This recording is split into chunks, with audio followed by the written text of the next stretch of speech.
freedom is never more than one generation away from extinction. We didn't pass it on to our children in the bloodstream. The only way they can inherit the freedom we have known is if we fight for it, protect it, defend it, and then hand it to them with the well-taught lessons of how they in their lifetime must do the same. And if you and I don't do this, then you and I may well spend our sunset years telling our children and our children's children what it once was like in America when men were free.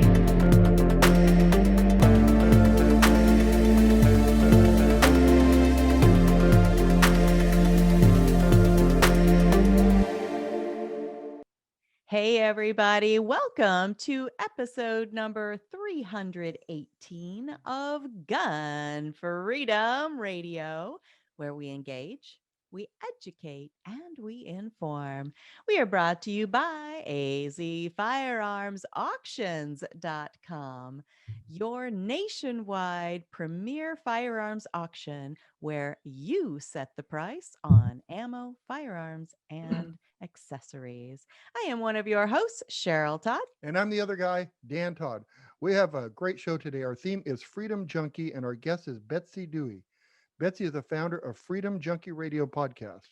She's an author, a speaker, a prepper, a rugged individualist, risk taker, constitutionalist, and former Libertarian Congressional candidate. Betsy is a freedom advocate who thrives outside her comfort zone and who champions the power of individual freedom.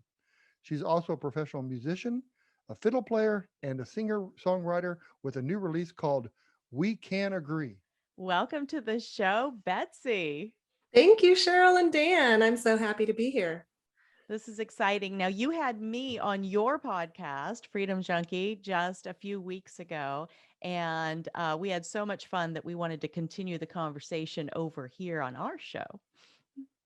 Yeah, it was a really great interview. That was wonderful. If any of your listeners want to hear you interviewed, come on over to Freedom Junkie Radio and check out Cheryl's interview. Absolutely. So, why, being a libertarian, that can be a little bit of a spectrum all in its own. Like the whole political spectrum is truly a spectrum. And so within each party, there's people that kind of slide on the scale of how constitutional they are, or, how important this particular right is, or that sort of thing. And so you have, very strong libertarian leanings. I mean, you ran for Congress. Holy cow. Let's talk about that too. But why? What was the thing in your life that made the Constitution and the Second Amendment important to you? Well, I've always been fiercely independent. I never joined a political party until I got so angry about our right to have a fair trial, it was in 2011, and it got taken away. You can be detained indefinitely on suspicion of being a terrorist now since 2011. It was like in the Christmas holidays. And I got so angry over that I decided to join a political party to begin with. And then it was kind of a draw from the hip kind of thing. When I said I'll run for Congress, I didn't think I would get to, but the Libertarian Party was thrilled and I did. Why I love the Constitution and our Bill of Rights and our founding documents is because freedom has always been my very favorite thing. The freedom to just get up and go and do whatever you want, be whoever you want. It's truly an American ideal and value. And we are guaranteed our rights. Our rights are naturally occurring, God-given, whatever you want to call them, that you're born with them. But our Constitution is this high vibrational document that changed the course of history. And I've just championed the Constitution and our founding documents since I can remember. And I'm sure that came from the way I was raised too. My parents instilled how blessed I am to be an American always. Absolutely. I love that phrase you just used, a high vibration document. Let's dig into that. Like how, because some people want to call it a living document. Some people want to call it just a historical document. And some people want to call it nothing at all. I know. It can be amended or it can be shredded. Yeah. Right. So when you say high vibration document, can unpack that for us a little bit? Well, everything's vibrational. Everyone's talking about that right now. I interviewed a vibratory physicist on how the vibration of something, if you break it down, if you look into quantum physics at all, everything is vibration down to the tiniest thing that we can come up with beyond the atom. And you can tell when you're around someone that you vibe with, or, like, do you, high vibes, low vibes, don't like those vibes kind of thing. And it's true. We've been talking like that for decades and not really understanding what we were saying, I think, because it is a vibrational field. You have a vibrational field that comes out from your body. And when you get in an environment or around people or in a room that has vibrations that you're attracted to, then that is, you're vibing with it. Now, birds of a feather flock together. And so low vibrational creatures, misery loves company. If somebody's in a low vibe, they'd love it if you were in their low vibe with them, and they find each other too. So by high vibrational document, I mean, the founders set out to put into writing, which is so powerful, from thought to word to written, and then it's yours. And they recognized this, I guess, in the Declaration of Independence, that we have the rights to life, liberty, and the pursuit of happiness. But then to enumerate some of those and say, I was thinking about this morning, the Bill of Rights, our First Amendment, we're going to talk about the Second Amendment, which is this phenomenal thing that happened. They didn't put it first. The First Amendment was to say, we've got all kinds of rights that are important, because if we don't have our freedom of speech, we can't even talk about the rest. Mm-hmm. And our freedom to assemble. And these are not negotiable. Mm-hmm. They're not, and people are talking about our rights right now more than ever. It's wonderful, because they've been so put into question. The censorship out there is just insane. We all know it. Mm-hmm. I couldn't even post my entire interview with you, Cheryl, on YouTube, because we talked about things we weren't supposed to talk about. Very and cool. That's censorship. And everyone should be very concerned about that. Our right to assemble. When they were saying things like, only 6 people can assemble together at once. This is absolutely unconstitutional. It doesn't matter what a governor or a mayor mandates, that if it goes against your constitutional rights, which, by the way, are all your rights. They enumerated a few. Then the Second Amendment stands alone. They had all these ones that came together: freedom of religion, freedom of press. That was all in the first one. And then the second one is, and you have the right to bear arms, and that shall not be infringed, standing alone as number 2. Mm-hmm. And I think that's really powerful. I don't know if I answered your question about the high vibration document. Yes. It's that thing that is, it's so powerful. We're all talking about it. It's got a high vibe, and it's not going to stop being that. Yeah. The scary thing is there's so many people that are threatened by the Constitution now. The younger, new generation, they're threatened by it. And it's the unknown. That's the problem. They don't know it. They haven't read it. Yeah. All 49 pages in my pocket Constitution, right, including the Bill of Rights. It takes a whole hour and a half. So we fear the unknown. So I think you're right about that, Dan. Yeah. And I love, it's the beginning of summer, and that always makes the song Good Vibrations. Beach Boys, right? Mm-hmm. Beach Boys. Popped to mind. And so when you started talking about all of that vibrations, I'm like, you know what? I'm going to spend some more time thinking about that, because I think you and whoever that was you interviewed are really onto something.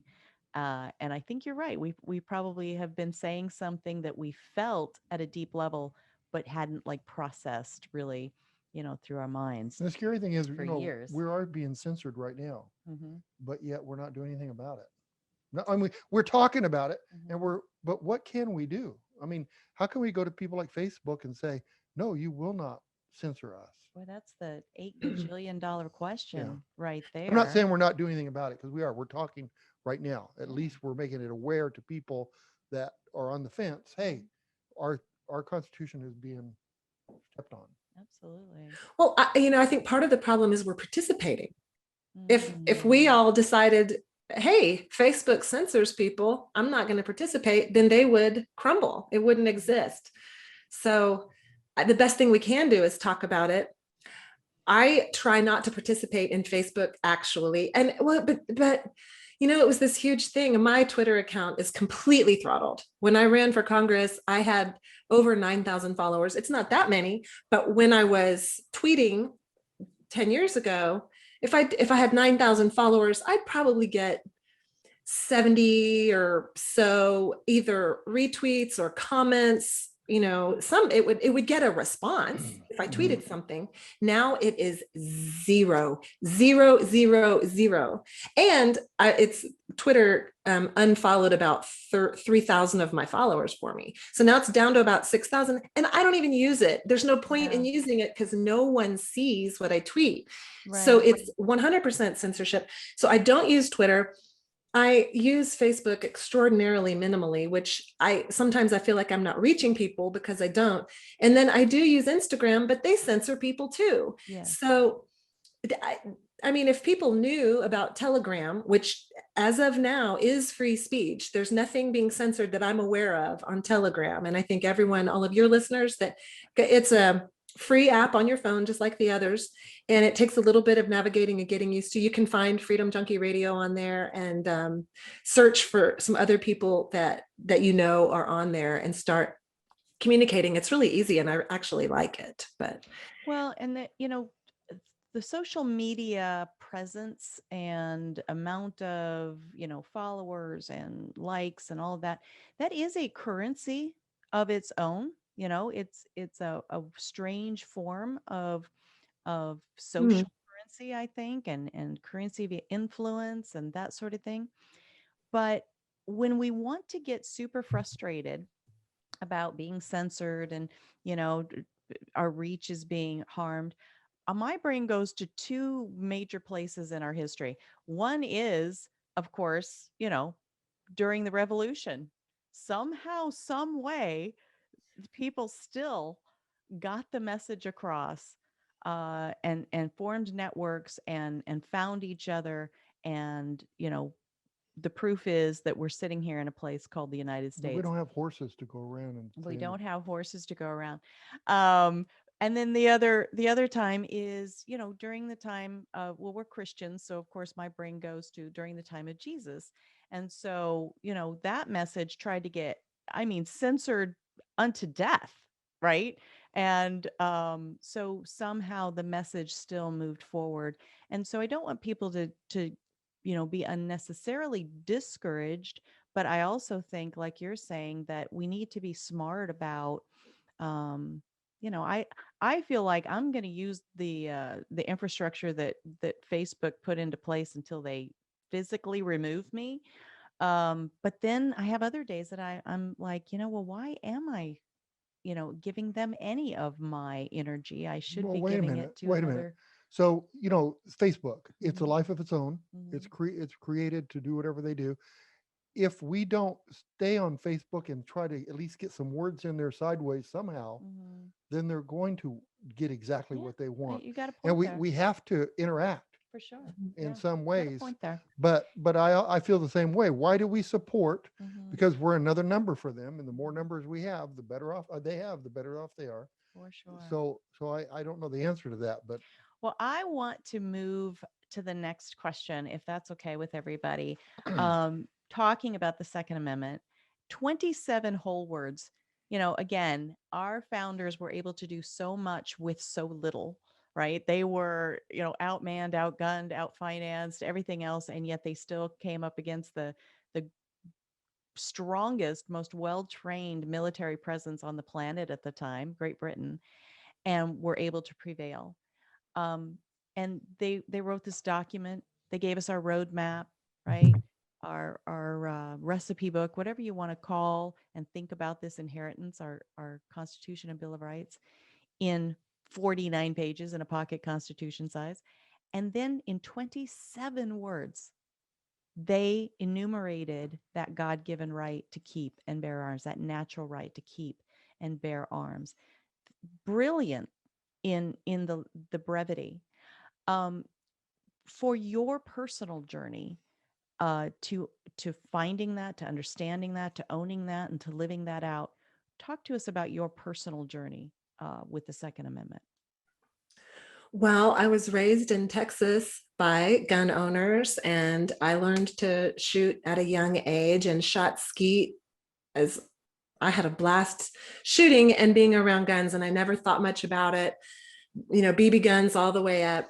Then as a young woman, I didn't carry a gun and I didn't own a gun and I didn't think anything of it because I've always felt very comfortable and very safe and very comfortable in my skin and my ability to defend myself. And it wasn't until I ran for Congress 10 years ago that now we've had rifles and shotguns and things, but the idea of carrying a weapon never crossed my mind. And when I ran for Congress, I had a fundraiser, and my largest donor to my campaign was a Vietnam vet, a disabled Vietnam vet, and I wanted to speak with him, and I did. And he said, I just have 2 questions for you. And one of them was, do you have your CHL? And I said, my what? And he said, your concealed handgun license. And I thought, do I need to? And I honored that question that he asked me and that he encouraged me to level the playing field there if I ever needed to. And so I did. My husband and I went and got our CHLs, and then began the journey of me carrying a gun, which was and has been a real eye-opener, and I love it. I didn't even realize that through high school, college, being a young adult, grad school, that I had inadvertently developed a slight fear of guns. It was weird. When I saw a cop with his gun out on his hip, I thought, ooh, there's a gun and it's loaded, and that's a little weird. And now, once I got around my instructor, and then we started carrying, I feel actually a lot safer when someone, and you know what I mean, because y'all are gun people, when people have loaded guns around. And so it is, I understand when people are a little freaked out by guns. It's something that we've been conditioned, and I don't even know where that conditioning came from. Really, I have no idea why I was a little weirded out by gun carriers, because now I'm not at all. And interestingly enough, I think in September, they just voted here in Texas to have constitutional carry in September. So my license will be obsolete, but that's okay. Anyone can carry. And I think it's interesting that even a lot of people who have their license to carry don't actually carry. So you never know who has them and who doesn't. My instructor said, either you carry 100% of the time or you don't. Because if you carry sometimes, then you're not aware. You have to be aware that you have that gun on you and that it's a part of you or it's not. And so anyway, that's my history with guns, is just that I've become more of a gun enthusiast in the last 10 years since I've had my license, and we have a range on the property, and we shoot and we introduce people to shooting, and that's a lot of fun too. So that's awesome. Well, congratulations, Texas, for constitutional carry. Yeah, we have that in Arizona. Mm-hmm. We've had it for several years. They thought the world was going to end in Arizona because anybody could carry a firearm that could legally own a firearm, and it actually, crime was deterred more because of that. And but I've had my concealed carry permit for ages, and I still get it because it keeps me informed with new laws, things like that. Still take the class. So take the class.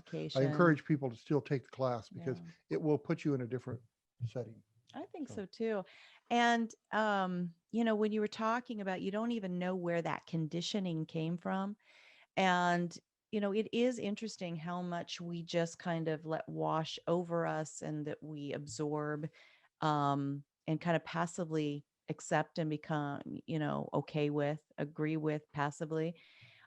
When you were talking about how your instructor said you either have it all the time or not at all.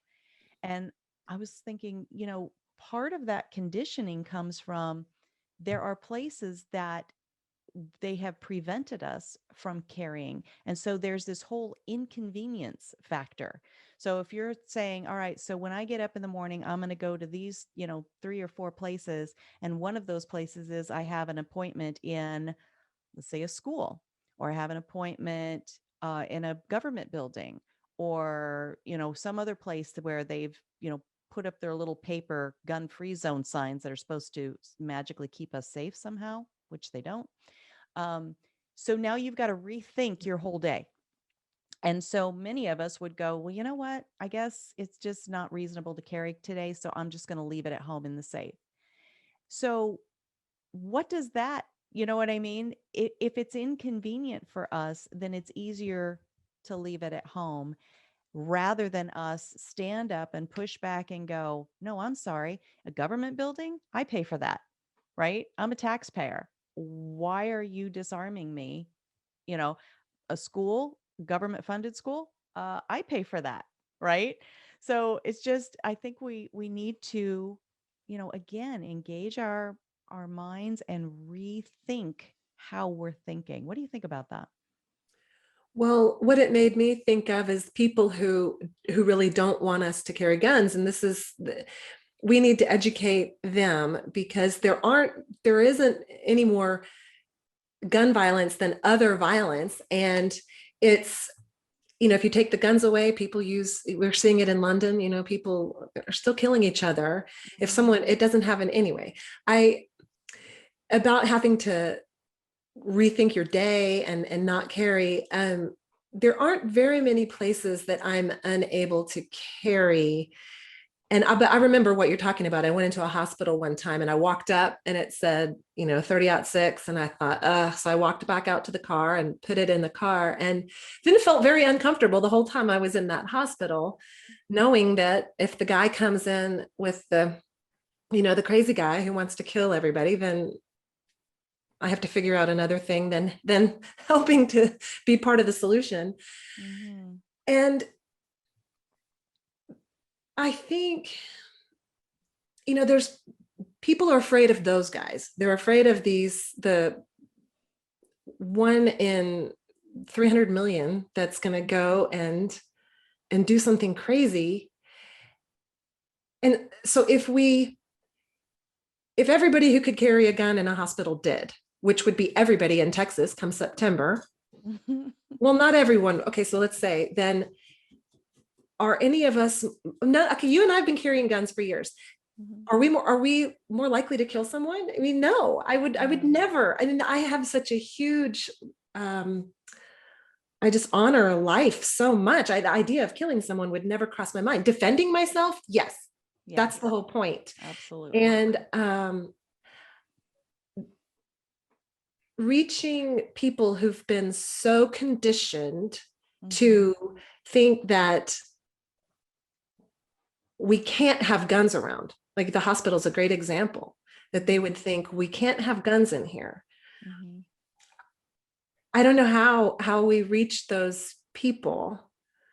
Right. Well, people don't think about, the statistic. The same people that want to use statistics conveniently leave out the fact that 250,000 times every single year a woman prevents a sexual assault because she's armed, and 2.5 million times, at least 2.5 million times every year, lives are saved because a responsibly armed citizen was on the scene.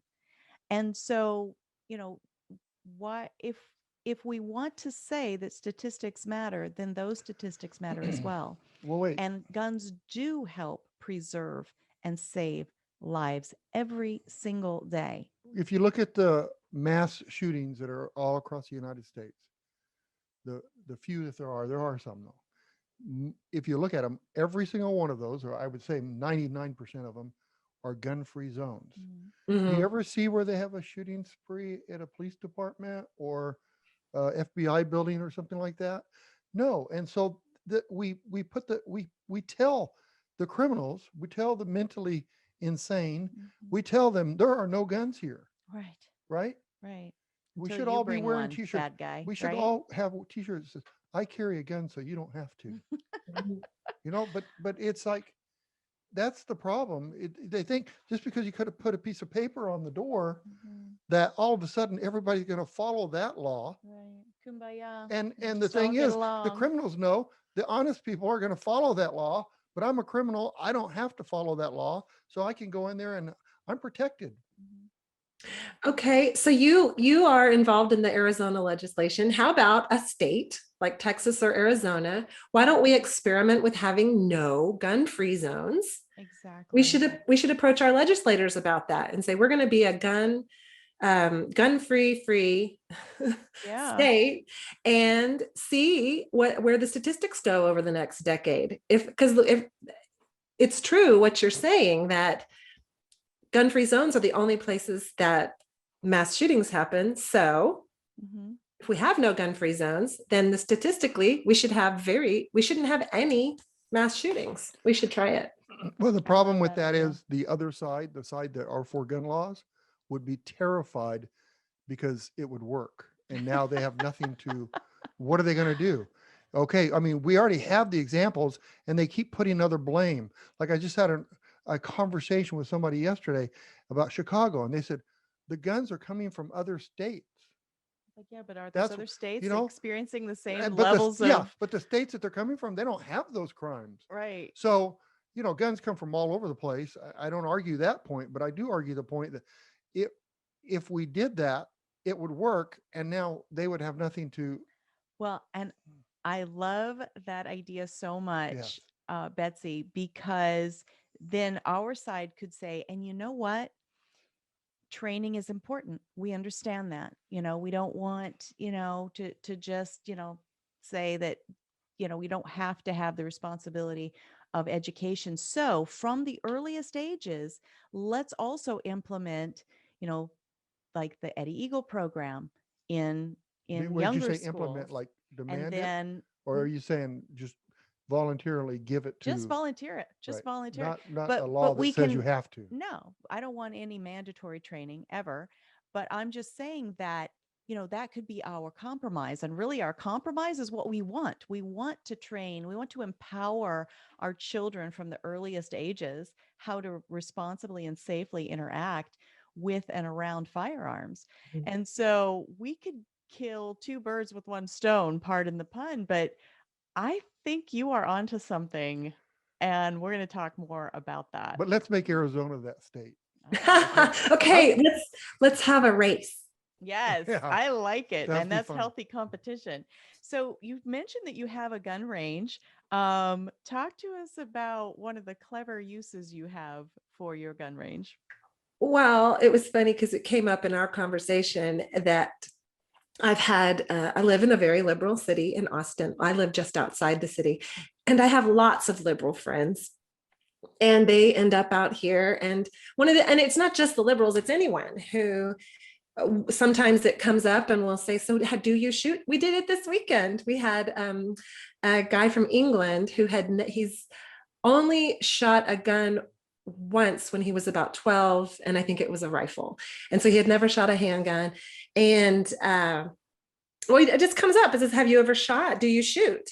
And they'll say yes or no, or whatever their thing is. And if they say no, we say, well, would you like to? And they usually say yes. And I've learned that when someone's shooting a gun for the first time, you don't want it to be like, go get your big one, Right. that knocks them back and is really loud and really scary. Start them with something little and easy, and go down and take some target practice. It's fun. People like to shoot. I mean, our kids run around shooting Nerf guns all the time, right? Mm-hmm. So, or even before that, it was rubber band guns when we were kids, or just your finger, pop some rubbers. Guns, yeah. So we take them down and shoot. And I just multiple times within 2 years, those same friends that shot for the first time here are gun owners. Yep. So That's it's the That's awesome. key right there. Safe, fun, friendly, experiential. It's perfect. It's brilliant. And I'm not a gun instructor, but I go over what I know to be the 4 basic gun Safety rules. safety rules. Yes. And that's real quickly. You never put your finger on the trigger ever, ever, ever, ever until you're ready to shoot. And I say, if you follow these, and we do it in 1 minute, 2 minutes, they got it. Yeah. If you follow these, you will never accidentally shoot someone. It will never happen. Right. And don't put your finger on the trigger. I said, Hollywood is wrong. And even that lady in St. Louis they were defending when the riots were happening, she had her finger on the trigger, and I was just like, oh, you don't know what you're doing. Anyway, and you never cross anyone with the gun. Every gun is always loaded. Yeah. And look beyond. What's beyond what you're shooting at, your target? Make sure there's nothing back there, and you're good. Yeah. Anyway. Well, thankfully they were safe, and thankfully everybody around them was safe. But there was a lot of examples that you can use to say that's not the right way to hold the gun or to point the gun or to have the finger on the trigger. So yeah, you're right about Well, that. we took 25 people out once. I think it's 25 from a corporation here in Phoenix that had never fired a gun. And we went out, we didn't have a range, so we went out in the desert, and we started with 22s and went all the way up to machine guns. And everybody could do the pace they wanted. So if you only wanted to shoot the little gun, you could, but you had to start there no matter what. You couldn't just go to the big gun. Everybody went all the way through it. They shot everything. And there wasn't one disappointed person there. And every gun had an instructor with the gun. So we had 25 instructors that were there with every gun. Yeah. And it was very successful. I wish we could do it again, because that's 25 people that probably 20 of them are going to go out and buy some firearms and learn to be a responsible gun owner. Yeah. So I love that you have a that's range. awesome. First of all, I'm jealous. Oh my gosh. And second of all, that you're using it in that way. And so we've titled this episode Freedom Junkie, shamelessly using the name of your podcast. So I love that name. And so funny the way that you and I found each other. I was on Instagram scrolling through, and you had posted something that caught my attention. And so I was listening to it, or I think it was a video. And then I glanced, Freedom Junkie, cool name. I'm going to reach out and ask you to be on our show. And I swear it was the same day that, I guess because I liked your page, you saw my name pop up, and then you reached out and asked me. So I'm like, this is meant to be. But why did you start your podcast? Like, what do you hope to do with it? Well, it had been fermenting in my mind for years, and I tend to come across things that make us freer. And I don't know if it's because that's the path I'm on and that's what I seek, or if they just find me, but it's a very large umbrella of anything that can bring more freedom into our lives. And I had been talking about having a podcast for a couple of years, and then New Year's Eve rolled around and someone asked, well, what are you going to do with your 2021? And I said, well, I want to finish an album, start a podcast, and finish my book. And they were like, well, which one comes first? And I was like, but I need to do the podcast. And they said, well, are you going to? Anyway, I got pushed by a friend to go ahead and quit talking the talk and walk the walk. So I started it. And it's been one of those things where when you're drawn to do it and then you do it, you figure out why, because it's just been the greatest. And so I cover, like I said, anything that brings more freedom into our lives. And so I've talked to entrepreneurs about how they create freedom in their lives. I've talked to a lady who bypassed the birth industry entirely. She did unattended home births. I did home births, and I thought that was pretty edgy with a midwife, but she did it all herself, just like a mammal. I talked about anarchy with someone. I have someone scheduled. We're going to be talking about freedom from silicone breasts. There are hundreds of thousands of women being ill from their implants. And this is something women don't know about. And somehow I know about it. I have 4 different friends who have been terribly ill removed their implants and they got all better. So we're going to talk about freedom. We're going to talk about boobs in a few weeks. I'll be there. Where's that? Hey, let's do it now. Oh, you're ready for the roof. Oh, so yeah, and then another one that people don't know about is green burial, freedom from the death industry. You can bypass the death industry altogether. I had a constitutionalist on, and I really wanted a female gun advocate, and that ended up being you. So anything that brings more freedom. It's a huge umbrella right now. I don't know where it's going to go, but that was the idea, and it's turning out wonderfully well. I've enjoyed every conversation I've had. People bring their A game. Yeah, some people can't even afford to die. You know what? They can't afford the burial. Yeah. I mean, that is a sick thing, that it's like somebody in the family. Mm-hmm. Yeah. We're not. One of our good friends, he ran as a libertarian for city council in Philadelphia. I think the two of you would enjoy each other. I'll have to connect you. His name is Maj Touré. And he has talked to us about, like when his child was born, he's like, why do I have to, this, the birth certificate? Like, why do we need that? Why? And just like marriage, like, why is the government involved in marriage? All these kinds of things. And I had never heard why is the government involved in the death process until just now. So I'm watching that episode. But why are they involved in marriage? I mean, a church should be able to do that with no government issue. Why do they have their hands in it? Not even a church. It's a contract. Betsy, why do they have their hands in marriage? And why does our government have a hand in our marriage? Yeah. That is a great topic to talk about. I have discussed that. Somebody on that. Yeah, I have. I've discussed that. It's big because common law marriage is a thing. I mean, if you don't even have to be married and to have someone in your life that's your partner. And that's a whole other topic, but and I'm not an expert on that, but that's an interesting one. Why does the government need to be involved in our lives at all? Right. Yeah. I mean, your churches, you get married through your church. You don't have to have a license from the government to authorize you to be married. Right. How did that even come? Some people are, they don't have a faith like ours. Okay, so then they can do it on their own. That's what I'm saying. It's their freedom to do what they choose. Mhm. But the only I guess they do it because then they got their hands in their taxes and stuff. Right. We are quickly running out of time, and I have so many more questions I for wanna be you. free. I'm thinking we're gonna. I want to be free from this clock that is like staring at me. Golly, what's the most important thing? I guess what's the most exciting thing that you've noticed since starting Freedom Junkie podcast and interviewing people, or did we just hit on some of them? Well, I'm finding that a lot of the interviews that I've had they intersect, and that people are talking about our rights and seem to be waking up in a way that we never have been before. And we're being forced. Our hand is being forced as Americans. We're not just laying around wondering what life's all about. We've got a meaning and a purpose, because as our freedoms, as we see them being taken away, no matter what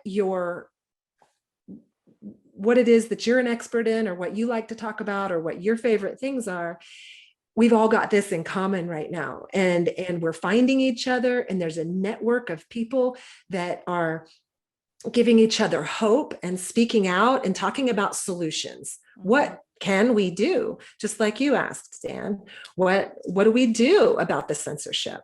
And so these conversations are happening all over the place all the time, and it's wonderful. People are finding each other. Mm-hmm. And so the Know Your Rights study groups, that's something to me that is so important.